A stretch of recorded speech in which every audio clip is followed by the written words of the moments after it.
Hello guys, welcome to the first episode of Les Montres avec Nicolas.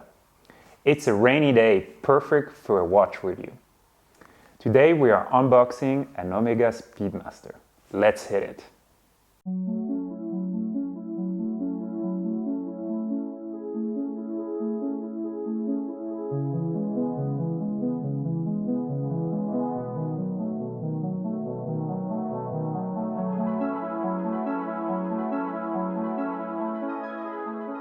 Interesting would be to start with the glamorous history of that timepiece. As you all know probably, the Speedmaster was the first watch on the moon. How did this happen that a watch which was designed for a race car driver of Italy ended up on the moon? NASA was testing several watch brands as Rolex, Longines Wittnauer or Breitling, with the only goal to find the timepiece which is the most adequate for a flight in space. The one having the best results was the Omega Speedmaster, which in that time was only mechanical. The one that we are presenting today is as well mechanical. Imagine being on the moon with an automatic movement. The rotor wouldn't work due to gravity. In 1969, for the infamous Apollo 11 mission, which was the first space team to land on the moon, Buzz Aldrin wore the Speedmaster. And from that point, that watch became an iconic piece. Enough history.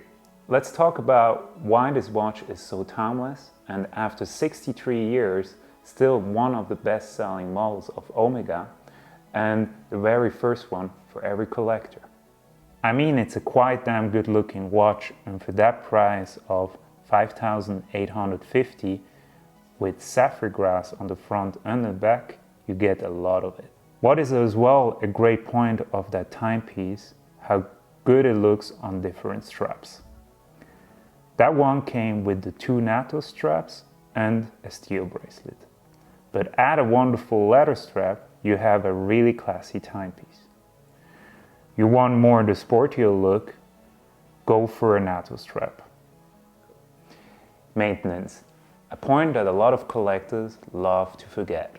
The Caliber 321, which is Lemania based, is bulletproof and quite reasonable priced to service.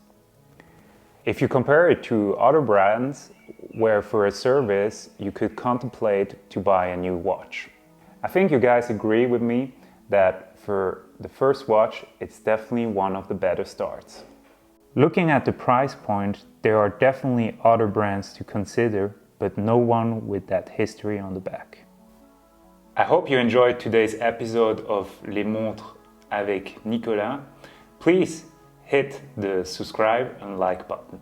I wish you a wonderful day. Till next time, ciao.